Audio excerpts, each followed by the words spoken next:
We are learning the Nishmas Mindel Mariam Bas Kalman Ruven, her Neshama Shavaliya. We are up to Samach Daled Amud Beis. We're up to the Mishnah, the top of the Amud. It goes like this: Yotza Isha, woman's allowed to go out on Shabbos bechute seir, with hair braided into her own hair. Bein Mishala, whether the hair that's braided into her own hair is her own hair. Bein Mishal Chaverta, whether it's hair of another person that's braided into her hair. Bein Mishal Behema, whether the hair is that of an animal. Okay, so let's just review quickly. There are a number of concerns around wearing certain items into Rosh Hashanah. Now, as long as you're wearing things, as long as it's apparel, then there really should be no issue, because it's the same way a person can wear a shirt in a public domain. You'd be allowed to wear anything that's part of your adornments. There are a couple of issues that come up. One issue that came up was a concern that a person might have to go to the mikvah. Going to the mikvah historically was something which was quite common, something which happened on a regular basis, both men and women, and therefore if there were items which had to be really loosened significantly, then a person may have to loosen it to the point that they're going to carry it before going into the mikvah, and they're going to be in violation of a biblical prohibition against carrying something in a public domain for more than 4 amos, 8 feet. That was one issue, that a person might have to go to the mikvah, and therefore items which need to be loosened, those items would be problematic. Another issue was that when it came to adornments, certain types of adornments, a person may take it off to show it to a friend. So over here, hair that's braided into your own hair, we're talking about women, no one's going to take it off. Oh, look at this hair that I braided into my own hair. You're not going to take it off for that. But what about the other concern about you might have to loosen it to go into the mikvah? So to that, the Mishnah is telling us, no, since when you braid hair, although it's tight, it's not tight enough that it's going to prevent water from getting in, and therefore if a person had to go to the mikvah, they would not loosen it to the point, and therefore there's no issue wearing it on Shabbos. Similarly, another case where a person's allowed to go out with these things on Shabbos, where the frontlet or head bangles, these are things attached to the hat, as long as they're sewn onto the hat, it's fine. Why? Because the concern of these things, I'm going to show them to a friend. But if it's attached to my hat, a woman's not going to take her hat off in public, and therefore the concern of her taking something off and showing it to a friend wouldn't exist over here. She is allowed to wear an ornamental woven cap or a wig into the courtyard. We'll see what does it mean only into the courtyard.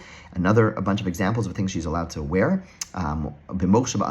A wad in her ear. So let's say she has wax pouring out of her ear, so she'll stick like a cotton ball stuck in her ear. Uvimoshe b'sandala, a wad in her sandal. Uvimoshe skin on the dinasa, or a wad like a pad that she prepares for if she's bleeding, as a nida, if she's bleeding, and therefore she has a pad that she's wearing.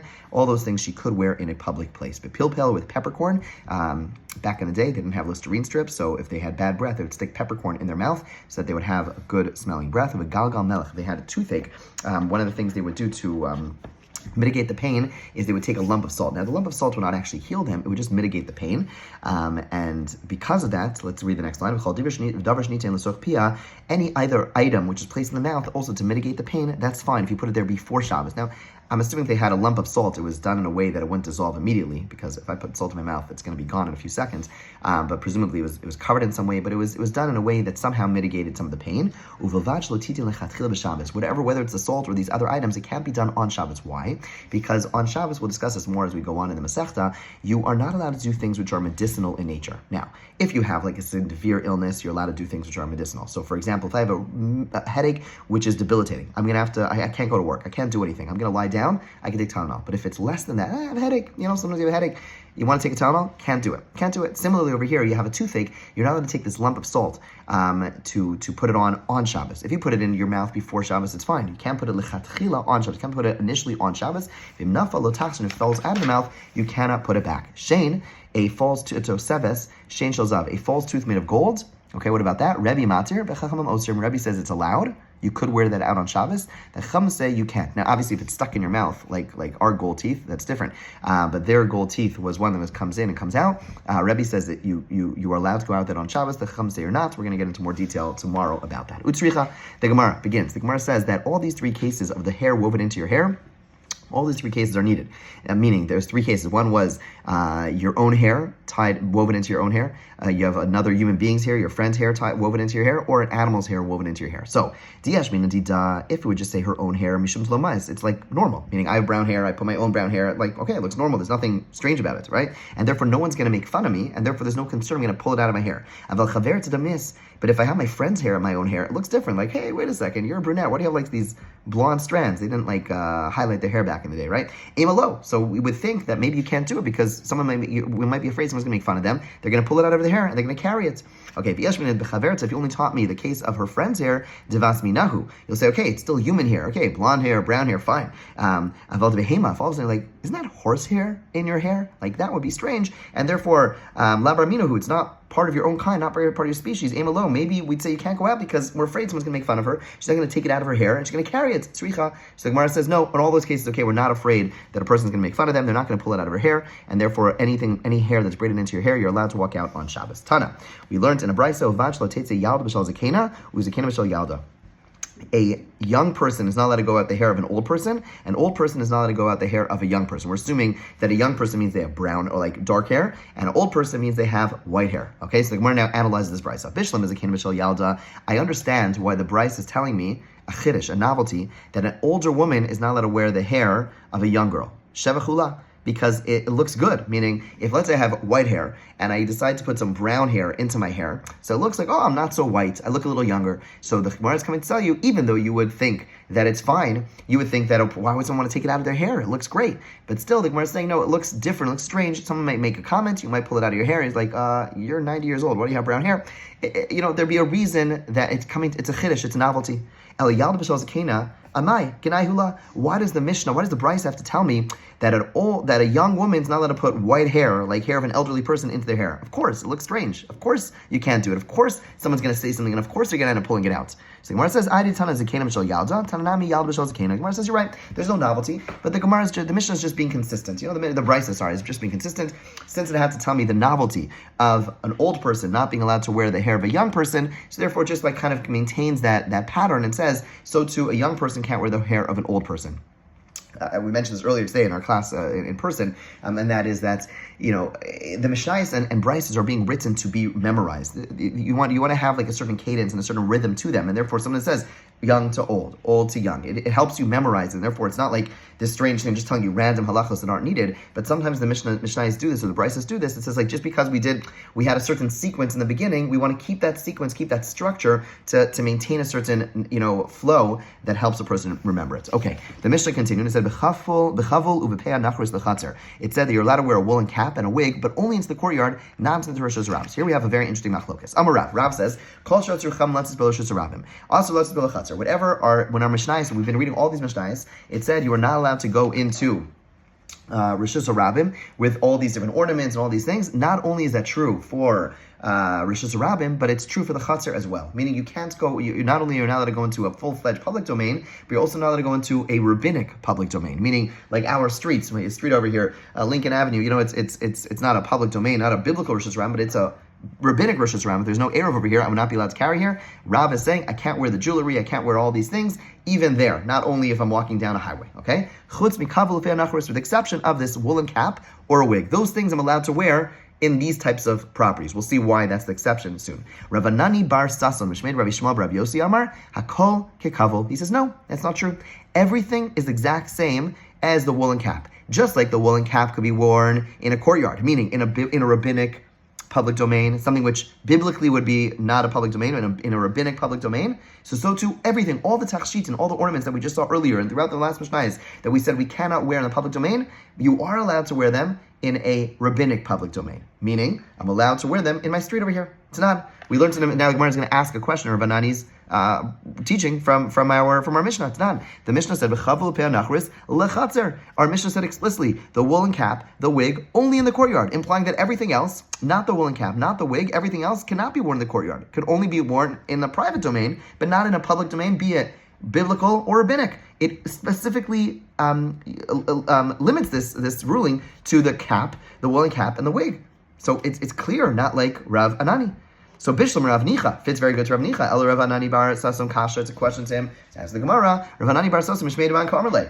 He didn't say his ruling on his own. He's an Amora. What did it say? Mishmei Rav Shmuel Rav Yossi. He said the name of Rav Shmuel Rav Yossi. Rav Shmuel Rav Yossi Tanahu Palig. He is a Tana. He argues with our Mishnah, and therefore there is no problem. Okay, so this is very important. This little dialogue, because you read through these past Mishnayos and you ask yourself, what's going on? If you've ever been to a place where there is no Erev, and there are religious people, observant people there. People are wearing jewelry. People are wearing, everything. They're wearing whatever, all these things which you just said. You can't wear this type of jewelry, that type of jewelry, necklace, and bracelet, rings. People are wearing all these things, right? What's going on? Why is that happening? So Tosfos wants Rabbeinu Tam wants to say that the reason people are doing this is because they go like Rav Anani bar Sasan. Rav Anani bar Sasan said it's only true in a full-fledged Rosh Hashanah. But our Rosh Hashanah, the typical place, meaning over here, not in New York City and Brooklyn, there's some debates about the certain streets, but most of the places we are, they're not full-fledged biblical Rosh Hashanah, and therefore Rabbeinu Tam says we pass like Rav Anani. Now, it's a little bit strange, meaning you probably never heard of Rav Anani bar Sasan. Typically, Rav Anani bar Sasan, you would say we go like Rav, and we have a Stam Mishnah, we have a Mishnah over here which says explicitly that like Rav, which says you wouldn't carry these things. So it's a bit of a stretch type of answer. So there's two other answers, also a bit of a they're trying very hard to give answers. One is something mentioned in the Ritva, who says that the reason Chazal came along and made this decree, saying you couldn't wear these things, is really if we would only have rabbinic public domains, they would never make this decree. It's just that we're afraid that if they wear it in a chatzir, in a rabbinic public domain, then they may also end up wearing it in a full-fledged biblical public domain, and therefore to be safe, they said don't wear it in either. But the Ritva points out, Ritva points out that nowadays, since we typically don't have full-fledged Rosh Hashanah, we don't have places which are streets which are 16 amos wide, these huge boulevards, and we don't have so many places which have 600,000 people walking on them. Therefore, this decree would no longer apply. Okay, that's his answer. Now, there's no mention of that in the Gemara, so also a little bit of a stretch. And the last answer is something the Ramah says. The Ramah says something very interesting, that historically they were very poor. Since they were very poor, there was a concern. Hey, I'm wearing this ring. Like, wow, look at this, I have jewelry. Nowadays, Baruch Hashem, thank God, things are, we're comfortable. And therefore, there's no that concern of them taking it off to show people is not as relevant. Therefore, the Gemara is saying, really, the Ramah is saying, we pass like Rav. Really, we rule like Rav that we do not wear, we should not wear these things in the public domain. But even Rav would say it no longer applies because of our relative wealth. Okay, so all these answers are a bit of a stretch. Basically, what seems to have happened is that, even the times they go own it, people were wearing jewelry, and we're like, wait, there's Mishnayos here, there's Gemaras here, and so we kind of worked backwards almost to try to figure out, well, how would all the Jewish people be doing something if it's wrong? Can't be. And therefore, they came to these three possible explanations. Okay, now the Gemara goes back to Rav. Rav said, all these things you can't wear in the public domain, rabbinic public domain, except for this woolen cap or wig. Rav Maishnahani, why are these the exception? Amrula Kadeshla Tiskana Baila, so she wouldn't be look less favorable in the eyes of her husband. In other words, these are seen as bare minimum types of adornments. To wear this cap, to wear this wig, and if a woman wouldn't be able to wear these things, even when she's in her backyard or right inside by her street, by her stoop, whatever it is, then it's gonna, she won't look attractive. She won't look the way she wants to look. It's not going to be good for her relationship with her husband, and that's the reason behind it. Okay, so Kedetani, we have a brisa which kind of lays out this idea of Hadava benidasa. It talks about a woman who is a nida, a woman who's experiencing her period, and they're tummy, they're distant from one another. And the pasuk says Hadava, she has a flow benidasa. Now the word nida could mean one of two things. One of the explanations is nida means to be nidui, means to be pushed away. Is the Kingdom of Rishonim Amru, and based on this, those words, the older elders said, meaning historically they ruled lotichal that a woman who is anida, she can't put eye makeup, velotifkos, and she can't apply rouge, velotiskasha she can't wear beautiful clothing. Okay, she has to be completely separate. She has to look very different. Rekiva came along and said, it's not good. It's not good for the relationship. It's going to cause problems. It's going to cause them to go down a bad path. Ella matam lemar b'dav b'nidasa. What does pasuk mean? The pasuk means that she is a nida, meaning it doesn't mean that she's pushed away. It just means she's in the status of a nida until she goes to the mikvah. Okay, that is, so we see this principle that sometimes we want to have certain leniencies, that we're sensitive to the fact that a person wants to adorn themselves, a woman wants to adorn themselves, and therefore on Shabbos too, of course, we want to give the woman the opportunity to dress in a nice way, and therefore Rav was a little more understood. There was a little more flexibility around these items which are seen as bare bone adornments. Okay, Rav Yehuda Rav, another teaching from Rav. Very interesting halacha, not so well known, and that is that whenever you have a prohibition of Maras Ayin means that people are going to see and they're going to misunderstand the situation. So whatever is prohibited because of Maras Ayin is also prohibited not only in public, but also behind closed doors. I'll give you an example. The Gemara is going to use this example, and that is that it's forbidden on Shabbos to wash clothing. That is one of the 39 malachos, asr mida oraisa. So let's say a person has clothing that is wet. I don't know, you're walking outside in the rain, and my shirt's all wet. So I want to go in and hang up my shirt. The problem is, if people see my shirt that's hanging, they'll say, I washed the shirt on Shabbos, asr mida oraisa. That would be an issue of marasayin. So Rav's coming along and saying is that, but I could say, what do you mean it's in my laundry room? No one's going to see it. Doesn't work that way. Too bad. There is an issue of maras ayin, even b'chadri chadarm, even in private. Now the Gemara is going to ask a question on this. So now we learned in the Mishnah earlier on, v'lo bezog afa pisha pakok. The Mishnah said that a donkey or any animal is not allowed to go into the public with a bell, even if the bell is plugged, even if it's not making noise, but you can't go out. Why? Because it looks like you're going to go do a sale. Okay, the tiny idach, we had a bryce that said pokik lo zug b'tzavar metal ima b'chatzer, that you are allowed to walk around the courtyard. The courtyard is a place where biblically it's not a public domain, but rabbinically it is. Sorry, that's not the point. Excuse me. The point is that the issue again. V'tani idach. We learned another brayso. Pokla zag b'tzavara metaling ma b'chatzer. It says you're allowed to do so in your courtyard. Why in your courtyard? The understanding is because it's private. So you see that although there's issue of marasayin, but marasayin only exists in the public. But if it's in my courtyard, no one's in my courtyard. It seems like there is no issue of marasayin. B'chadri chadar, behind closed doors. Gemara says no. Tanaihi. This is really a matter of dispute amongst Tanaim. The Tanya of the brayso that says like this: Shotchan mechama. If a person's clothing became soaked, you're allowed to put them out in the sun. Avalo keneged ha'am, but it has to be done in private, not in a place where the public could see. That's the Tanakama. The Tanakama says that even though there is marasayin, if I do it privately, it's okay. Rabbi Lazar, Rabbi Shimon, Osir, and however, Rabbi Lazar and Shimon say no. Even if it's done in private, you cannot do so. Halacha l'maisa, practically speaking, what is the halacha? The halacha is, the way the post can come out, is that when it comes to a deoraisa, when it comes to something which they would suspect you doing something biblical, like washing clothing, that can't be done even behind closed doors. When it comes to rabbinic prohibition, come up with a rabbinic prohibition that a person may misunderstand it. Let's say you have, fake cheese and you're eating it with chicken, okay? And so there's an issue, let's say, is before fake cheese was very common and, these things didn't exist, so people may have thought that you are going to go ahead and be eating something which is, which I remember when, they started making this fake cheese, I remember they had to put big signs like tofuti, whatever it was, letting people know it's fake. So let's say you had fake cheese and you want to put it on chicken, which would be at the very most rabbinic. If you did it in public, you'd want to put a sign up. If you did it in private, it'd be okay, right? So again, the halach l'maisa, we rule biblical, you can't even do it in private, so you can't hang your clothing. It's very important, it comes up a lot. Your clothes become wet from the rain. You can't hang it in a place where you normally hang your laundry, right? If you normally hang your laundry in your laundry room, you can't hang your wet clothing there. You have to put it in the bathroom or in some other place, because if you hang it in your regular place, there is an issue of maras ayin. Have a great day, have a great week.